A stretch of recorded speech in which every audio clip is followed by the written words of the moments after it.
In the beginning, Oskar Schindler was no hero.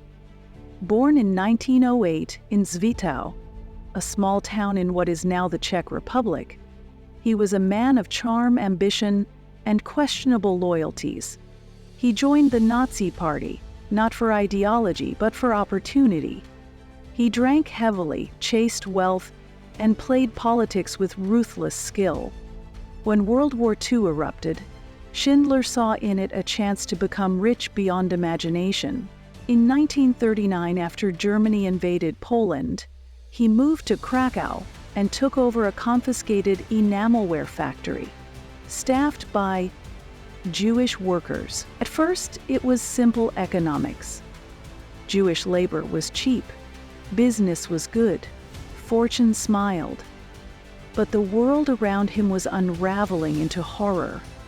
As the ghettos were sealed, as deportations to death camps began, as the streets ran with blood, Oskar Schindler began to change. He had come to Krakow to profit from war. Instead, he would risk everything to defy it. Schindler's factory, Deutsche Emelware Fabrik, or simply Emalia, became more than a business. It became a sanctuary. Behind its walls, Schindler protected his Jewish workers from the machinery of death outside. He bribed Nazi officials with money, liquor, and luxury goods. He falsified documents. He invented jobs that didn't exist, skills his workers never had, just to keep them from being shipped to Auschwitz. Each day was a balancing act, flattering monsters, smiling at devils, all while hiding thousands of lives behind the facade of profit. Schindler, the opportunist, had become something else entirely.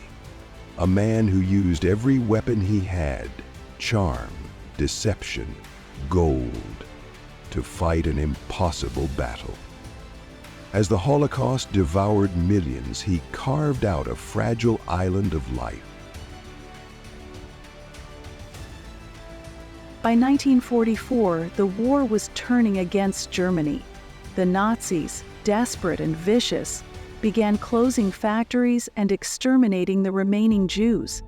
Schindler faced a terrible choice: abandon his workers and save himself, or gamble everything to save them. He chose the gamble. Working with his trusted accountant, Itzhak Stern, Schindler compiled a list of 1,200 names, men, women, and children he claimed were essential to his war effort. It was a lie, and it was the difference between life and death. The workers were relocated to a new factory in Brunlitz, a safer haven, away from the gas chambers. There, Schindler continued to protect them until the final days of the war. He spent his entire fortune bribing officials, buying black market supplies, and shielding his workers. When Germany finally collapsed, Oskar Schindler, once a wealthy man, was broke, hunted, and on the run.